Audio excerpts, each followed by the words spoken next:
Hello, my name is Michael Pinchera. It's a very beautiful day today where I live here in Cuenca, Ecuador. It's only about 3 degrees south of the equator, which is why the year-round weather is rightfully described as being spring-like. Even though the changes are subtle here, I can discern that it is definitely spring.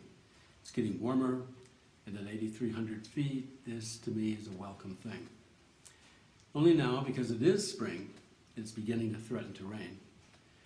On a bodily level, I prefer summer weather, but I know that every stage has a reason and a purpose.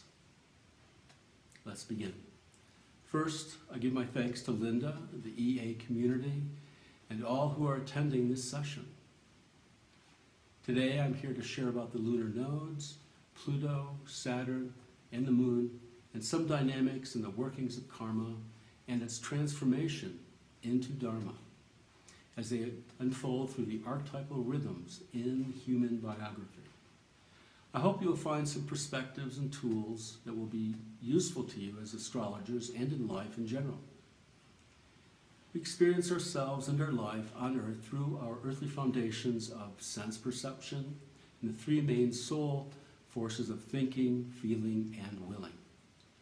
Throughout our lives, the impulses that rise up unconsciously, what we experience as individual will, our I will, if I may say so, is always the me of the previous incarnation. We have impulses, then we act, thus bringing our karma into the present. Our I thought, thinking that we create ourselves, is still in development and is the me that will enter into the next incarnation. Our I feeling belongs to and is totally absorbed in the present, which is why we can't trace the previous lives with this I feeling. Coming into this world, we bring the karmic results of our past thinking, feeling, and willing. We're also imbued with the intentions we bring, not only from past lives, but also from our experiences in the spiritual world between death and rebirth. After death, as the soul and spirit ascend through the astral and spiritual realms of the planetary spheres, we experience the ramifications of our own soul conditions, their effects in the world, the lessons that we need to learn, and develop intentions for the next life. We can say that within our thoughts there is a longing to manifest ourselves into the world and to cooperate in the evolution of the world. Afterwards, we come to a point in our journey through the purely spiritual starry realms known in various esoteric circles as the cosmic midnight point. From this point, we descend back through the planetary realms, revisiting our lessons and intentions until we enter the lunar sphere, where we retrieve our karmic baggage and preview our upcoming life on Earth. Our will is then imbued with imaginations and inspirations, leading us to feel a longing to fulfill our evolutionary intentions.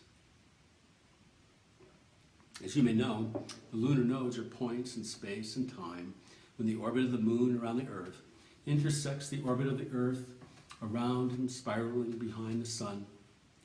This living cosmic imagination of the forces of reproduction and birth, moon, meeting the heart and purpose of our lives, sun, is made concrete and functions in the lunar nodal axis as the doorway for incarnation.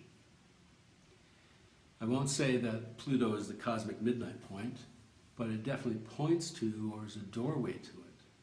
Pluto's function within us is for us to die to ourselves, to transform through deep re-examination, elimination, reformulation, and to carry out our spiritual intentions and our deepest will, to spiritualize ourselves and unite our personal will with that of God's will.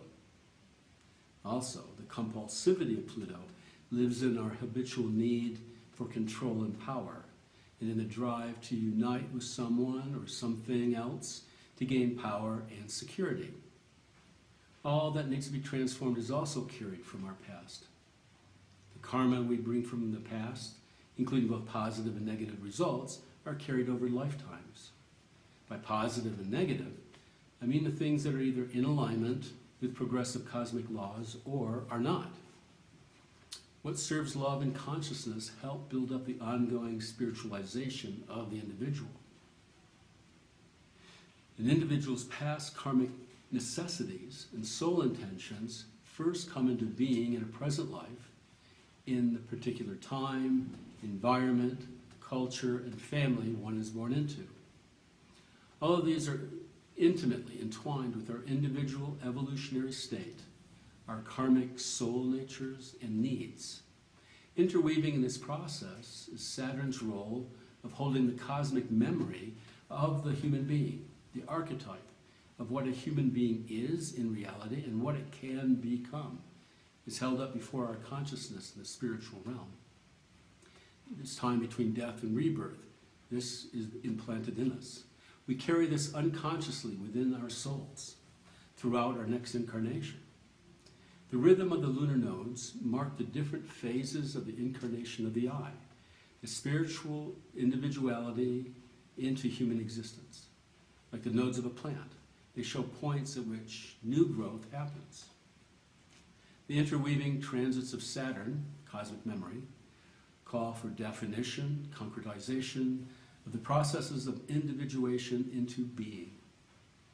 Saturn's 2.5-year transit through each sign is mirrored by the moon's 2.5-day transit through each sign.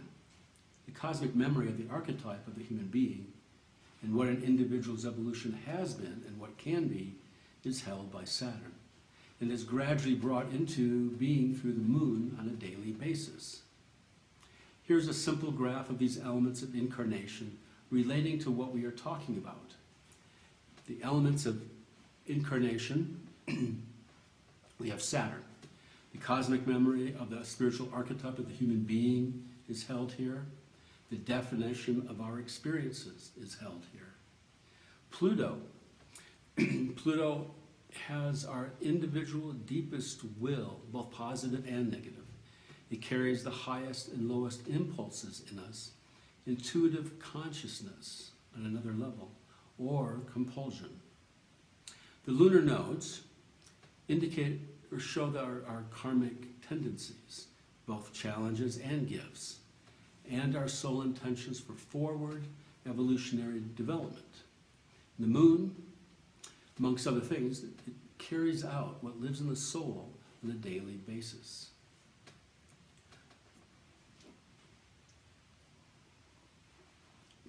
As an astrologer, when referring to these different cycles and their interweaving and co-working, I look to whatever aspects they make to other planets and points, their signs, rulers, in which houses each are in.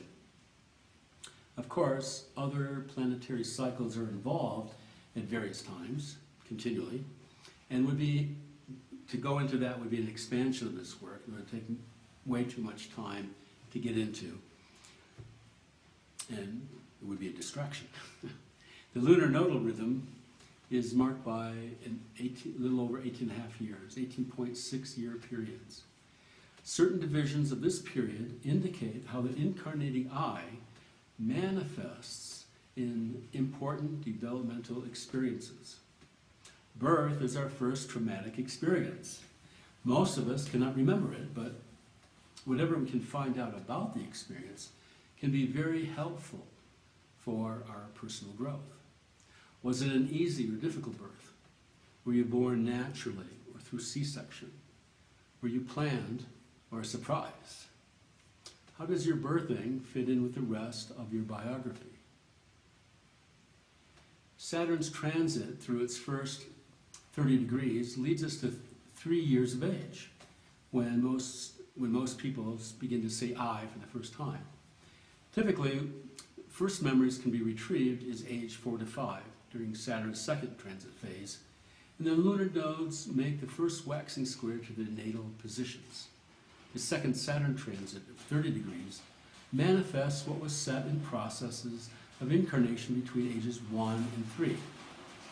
The child has developed walking and talking and has begun the journey of experiencing the creative conflict between self and everything else in the world. Memory arises from this separation and is foundational for the I experience.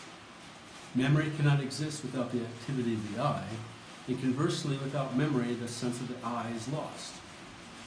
The third Saturn transit brings a child into readiness for school. The etheric growth forces involved with organ development are now freed up to the extent they can now be used for systematic learning, when thinking and memory are being called for.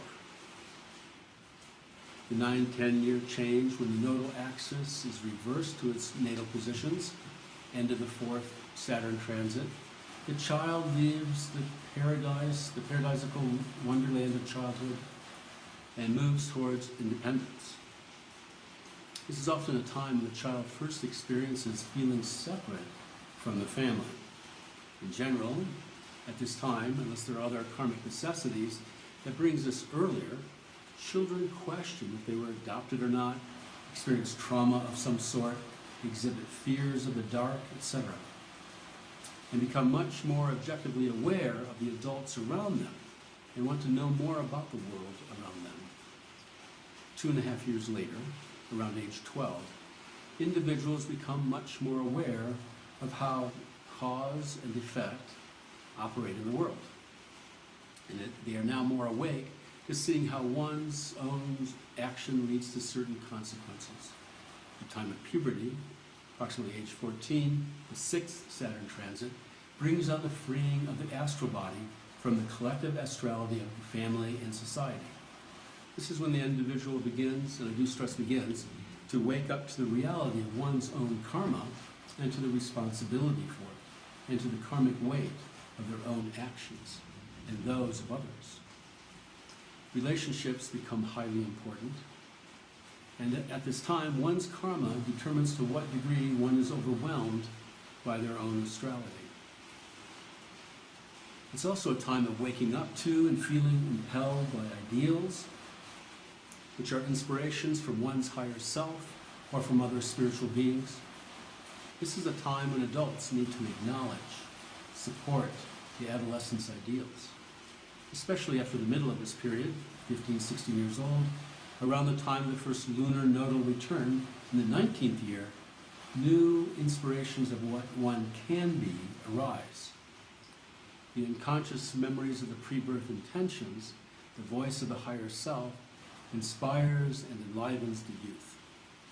Questions of what is the meaning of life take on importance. From this point, during the 2.5 years of a Saturn transit, either through a whole sign or from the beginning of the cycle, the definition of one's identity phases into a certain state of crystallization. If Saturn transits into another sign during the 2.5 years, a stronger experience of a shift happens. The things will still play out in ways determined by the sign, house, and evolutionary state until the end of the 2.5 years. More detailed information regarding the process will be found in the aspects to Saturn and those to the lunar nodes and their rulers. The individual is now able, more than ever, to start purposely shaping, transforming, and creating themselves. Of course, individual karmic necessities, and whether one deals with them or delays and obstructs these processes. Between 21 and 42, during 3 periods of 3 Saturn transits and 1 Pluto transit, we transform our feeling, thinking, and willing according to our expanding ideals. The varying speed of Pluto will manifest the varying phases of development in different individuals. We may feel immortal and like the fool of the tarot, step into experiences that we may not dare to when older. And then we discover courage and what it takes to stand on our own 2 feet. Archetypically, during the first 3 transit periods of Saturn, age 21 to 28, our sense of aesthetics and our relationship to the sensual world is the focus. Our sense of beauty is the foundation. As we explore and discover what is beautiful and good, then as we follow what is beautiful and good, we discover what is true. Later, as we endeavor to act out of truth, we find the harmony in what is true, good, and beautiful, thus providing a foundation for the next evolutionary stage. In the midst of this 21-year period, we come to the second nodal return. And from this beginning, the beginning of this period, a Pluto transit through one sign. As we near the nodal period, there's a kind of death in the 33rd year, which then informs or creates a jumping off point for the nodal shift in the 38th year. Saturn now moves through two spans of 30 degrees. Now in a renewed sense of personal direction, we face our own questions or outwardly confronted with questions about our own limitations and possibilities. Is this all that I can expect in life? Will we remain open and curious about ourselves and the world? Or will we fall into a routine, soul-numbing lifestyle? This builds up to the rising of the creative crisis related to the existing unconscious compulsions and desires in relation to the evolutionary demands upon the soul, transiting Pluto's waxing square to its natal position, age 39 to 40, and the revolutionary breakdown of the Uranus return around age 42.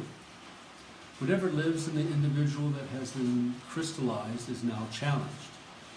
To whatever degree something lives in the soul not spiritualized by our own activity and are not in alignment with our pre-birth intentions, determines the degree of breakdown of the psychic structures that do not serve one's own evolution.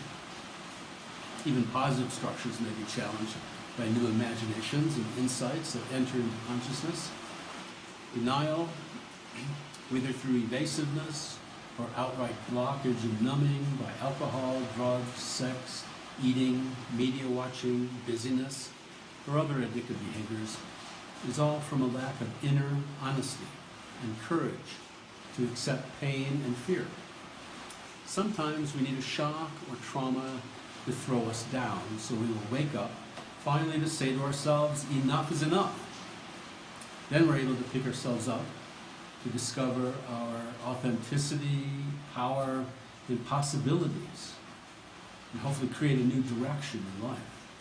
In the deepest level, these experiences are a call from the Spirit to recognize that it is the most intimately reliable and trusted reality. Then we can say, how I stand wherever I am is my true home. Life then can be transformed from being ruled by addiction into being a quest. The next nodal square to its natal position at around age 47 follows the waning Saturn square to its natal position at age 45. The spiritual impulse coming through the nodes gives new life and enthusiasm to Saturn's crisis in how one's hard-earned self-development now comes into conflict with a new cycle of activity towards a more refined crystallization of identity. There's some thunder. This also coincides with Pluto's transiting waxing square to its natal position, destroying all that's not working towards the highest and truest way for an individual's evolution, giving power and intensity to what is, and pointing to a direction to achieve such power and intensity. Some experience the mystery and excitement of entering a period of achieving a new level of mastery in their lives, while others worry about aging. The third lunar nodal return brings a new change in work and career, unemployment or early retirement, an accident or illnesses, menopause, new beginning or separation of an important relationship. The higher self calls us to face questions like, what breakthrough do I need to make? What do I need to forgive in others or myself? What goals do I have? This is a time when people who are continually developing can reach another creative peak in their lives. The second Saturn return occurs between the 59th and 60th year, and begins a new level in evolving identity and security within one's life. The transit of Saturn through a sign, from this point, starts the concretization of this new level of identity. The experiences of this transit period of Saturn builds up through 3 signs, or 90 degrees, to transiting Pluto, which makes a waxing quincunx to its natal position at around age 66, 67. thus clarifying one's concept of oneself as the individual reformulates their values and ideals. A feeling of a second birth is possible at this time. This timing coincides with the lunar nodal axis squaring its natal position. One is never free of karma, now is a sense that one is free of some old karma, depending on how life has been lived. Either a crisis or an establishment, waxing square, or both, of I-building activity leads to a new concrete basis of self-directed activity. This crisis in developing new forms of being and their expressions in the world develops a foundation on which a new cycle of activity may begin, waning square. This is a time to find new interests and tasks. What is my dream?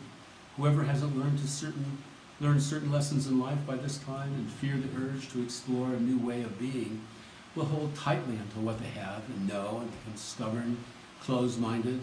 They feel they know what is best, how best to do it, and will rarely share responsibilities because of a need for control.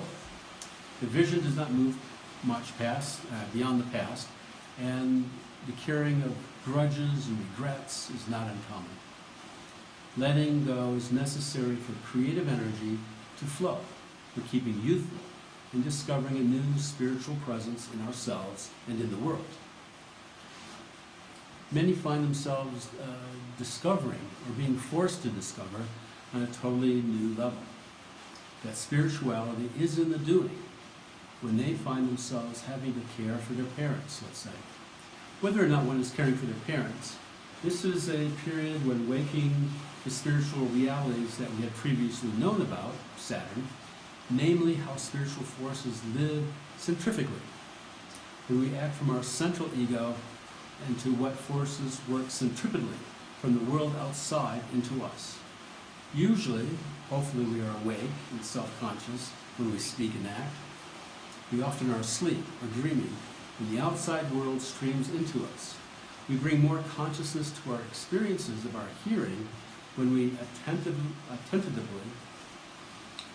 behold and listen, thus opening the doors for inspiration and resonance. At this stage, we have a deeper understanding of how the Plutonic needs for separation and unity play throughout life. There's a need for separation as an individual to realize individuality and self-power. There's also a need for an experience of the reality of unity with the world and how we can understand, cooperate, and co-create with others towards what is meaningful in the world. This is reflected in the continual in-breath and out-breath of acting out of our central eye, an experience of how we experience our centripetal eye as we open to the world. Here's a simple graph of these two eye experiences. So the centrifugal experience of I, we are feeling alive, we are inhaling, we're focusing on what's going on within myself, being awake, okay, talking. The first half of life is dedicated to this. What am I able to do? The centripetal experience is about dying to oneself, dying to the world, exhaling into the world, listening. The second half of life, how am I able to serve? After 3 Saturn transit periods, 7+ years, after the third nodal return, and 1 Saturn transit period after the second Saturn return, we enter a new phase at age 63. There's always a complexity of interweaving of cycles happening throughout life. But in this case, each Saturn transit after the current lunar nodal cycle concretizes the thinking, feeling, and willing patterns in relation to a new level of intention for the current incarnation. The Saturn transit periods after the Saturn return indicate the new processes of the ongoing evolution as defined by signs, houses, and aspects. Of course, this brings bigger challenges depending to what degree of control and fear individuals have let determine their lives. Otherwise, at age 63, we enter a period when we can experience a newfound sense of joy and find enthusiasm for new projects in life. We can live with empathy, affection, and compassion.